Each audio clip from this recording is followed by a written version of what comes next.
शेगाव तालुक्यातील कठोरा येथील काटेरी वनाची होत आहे सर्रास कटाई। ग्रामपंचायत व तहसील अधिकाऱ्यांचे अर्थपूर्ण राजकारण। बुलढाणा जिल्ह्यातील शेगाव तालुक्यात अंतर्गत येत असलेल्या कठोरा येथे असणाऱ्या नैसर्गिक 30 एकर परिसरातील काटेरी वनाची सर्रास कटाई सुरू आहे। सदर वन नैसर्गिकरित्या निर्माण झाले असून त्यातील ई क्लास जमीन गट नंबर 76 व 243 या क्षेत्रामध्ये हे वन असून यात अनेक वन्यजीवांचे वास्तव्य आहे।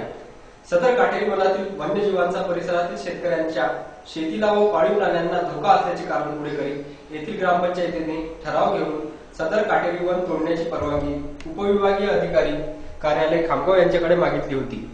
या संदर्भात उपविभागीय अधिकारी यांनी तलाठी व वन विभाग तहसीलदार यांच्याकडून अहवाल मागून संबंधित वन तोडण्याची परवानगी 18 जानेवारी 2017 रोजी दिली असून सदर परवानगी 90 दिवसापर्यंतच वैध राहील असे नमूद केले होते। तसेच सदर काटेरी वृक्ष तोडून त्यांची योग्य विल्हेवाट लावण्याची बाब नमूद होती। मात्र सदर वृक्ष 90 दिवसाच्या मुदतीनंतर ही गैरकायदेशीररित्या तोडून जाळून त्याच्या जागेवर कोळसा बनवण्यात येत असून सदर कामी परप्रांतीय मजुरांच्या जथ्थे येथे आले आहेत। याबाबत उपविभागीय अधिकारी यांना परवानगीसाठी शेतकऱ्यांचे कारण पुढे करण्यात येऊन परस्पर ग्रामपंचायत अधिकारी, कर्मचारी व लोकप्रतिनिधी यांनी यामार्फत आपले हित साधण्याचा प्रयत्न चालविल्याचे शेतकऱ्यांचे म्हणणे आहे। परिसरातील शेतकऱ्यांना या काटेरी वनातील वन्यजीवाकडून कुठलेही धोका नसल्याचे शेतकऱ्यांचे म्हणणे असून त्यामुळे कठोरा येथील सुरू असणारा वृक्षतोडीचा प्रकार हा गैरकायदेशीर असून या विरोधात येथील नागरिकांनी तक्रारी करून देखील कुठलीही कारवाई प्रशासनाच्या वतीने करण्यात आली नाही। ग्रामपंचायत कठोरा यांनी जी परवानगी आणलेली आहे त्यामध्ये ठरावामध्ये यांनी असं नमूद केलं की आजूबाजूचे जे शेतकरी आहेत तर यांना आपल्या वन्य म्हणजे प्राण्यापासून यांच्या शेतीचं नुकसान होते। परंतु असला काही इथे काही प्रकार नाही आहे। इथेच बाजूला माझं हे शेत आहे, परंतु आजपर्यंत आम्हाला कधी आपल्या वन्य प्राण्यांचा कधी त्रास झालेला नाही। आणि यांनी जे ठरावामध्ये जे नमूद केलं तर त्याआधी यांनी कधी आम्हाला विश्वास साध्य नाही घेतला आणि कोणत्याच प्रकारची पूर्वसूचना न देता यांनी यांच्याच मतानं जसं त्यांना काय म्हणतात ते योग्य जे ठरेल तर ते तुमचं मत आहे की बा यांनी वैयक्तिक फायद्यासाठी फक्त यांनी यांच्या फक्त वैयक्तिकच फायद्यासाठी हा जो प्लॅन यांनी चालवलेला आहे। आणि तशीही ग्रामपंचायतच्या गावामध्ये यांनी समजा कोणत्या प्रकारचे तुमच्या ग्रामविकासासाठी कोणत्या प्रकारची या योजनेमार्फत कोणत्याही निधी नाही अजून कोणता विकास नाही झाला नाही, कोणताही विकास तर नाही आणि ते विकास कामाचं कोणतेही एक प्रकारचं काम नाही। हे सांगायचं तात्पर्य की फक्त यांच्या नुसतं वैयक्तिक फायद्यासाठी हा यांनी केलेला प्लॅन आहे। एकीकडे राज्य शासन संपूर्ण राज्यात एकच लक्ष शतकोटी वृक्ष या कार्यक्रम राबवित असून तर दुसरीकडे वन व महसूल खाते खासगी वृक्षतोड अधिनियमाअंतर्गत वृक्षतोडीला सर्रास चालना देत आहे। या अधिनियमाचा गैरवापर करून दररोज मोठ्या प्रमाणात वृक्षांची तोड होत असून शेगाव तालुक्यातील कठोरा येथे सुरू असणारी वृक्षतोड त्वरित थांबवून संबंधित गैरप्रकाराची चौकशी होऊन संबंधितांवर कारवाई व्हावी अशी मागणी येथील सुज्ञ नागरिक करताना दिसत आहे।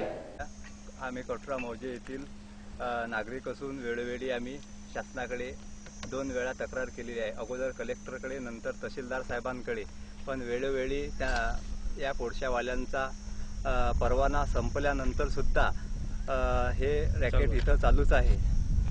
वेळोवेळी शासनाचे लक्ष वेधून सुद्धा आतापर्यंत सगळ्या लेवलच्या जे शासनाचे माणसं आहेत या डिपार्टमेंटवर नेमलेले त्यांनी आतापर्यंत त्यांना माहिती असून सुद्धा याच्यावर कार्यवाही केलेली नाही। आणि ग्रामपंचायत लेवलवर सुद्धा हे सर्व हा काळा बाजार सध्या सुरू आहे। वृक्षांची कत्तल सरेआम चालू आहे। दिवसा ढवळ्या सगळ्या प्रशासनाला माहीत असल्यानंतर सुद्धा आमची कोणीच दखल घेत नाही। त्यामुळे आता आम्ही भविष्यात लोकशाही मार्गाने आंदोलन करणार आहोत। या संदर्भात तक्रार कुठे केलेली आहे? या संदर्भात तक्रार आम्ही अगोदर कलेक्टर साहेबांना केलेली आहे, त्यानंतर एडीओ साहेबांना सुद्धा त्याची सहप्रत दिलेली आहे। आता 2 दिवसाच्या अगोदर आम्ही तहसीलदार साहेबांना सुद्धा तक्रार केलेली आहे। ही वृक्षतोड शुद्ध अवैध असून ग्रामपंचायतच्या ठरावात नमूद केल्याप्रमाणे ही वृक्षतोड काटेरी झुडपे यांच्या नावावर यांनी परमिशन आणलेली आहे। तरी परमिशन ही आणलेल्या तारखेपासून 90 दिवसच वैध आहे असा त्याच्यामध्ये उल्लेख असून आज या गोष्टीला 6 महिने झाले. 6 महिन्याच्या नंतर हे काम आज रोजी चालू आहे. त्याच्यामुळे परमिशन रद्द झाली. या परमिशनची चौकशी करून हा मुद्देमाल जप्त करावा आणि आम्हाला न्याय द्यावा आणि हे वृक्षतोड कृपया थांबवावी. या वृक्षतोडीमुळे आमचं खूप नुकसान होणार आहे. इथं पाऊस पडणार नाही, इथलं पक्षी मारले जात आहे. ही आदिवासी परप्रांतीय टोळी सर्रास पक्ष्यांची शिकार करते आणि इथं अवर्षणाचा भाग असल्यामुळे इथं पावसाळ्यात आम्हाला तकलीफ होणार आहे, पाणी पडणार नाही. या वृक्षतोडीबाबत ग्रामपंचायतमध्ये ठराव घेतला होता का आणि ही कोणत्या हो. क्लासची जमीन आहे? ती हे ई क्लास आणि एफ क्लास असं त्या सातबाऱ्यावरून आम्हाला समजते. आम्हाला बाकी एवढं काही समजत नाही. पण ई क्लास आणि एफ क्लास तर ही जो ठराव आहे हा ठराव सुद्धा दोघांच्या सहीने झालेला आहे. सचिव आणि सरपंच. तो ठराव हा तहकूब ठराव आहे. तर बाकी तुमच्या ग्रामपंचायतची सदस्य बॉडी किती आहे? 7ची.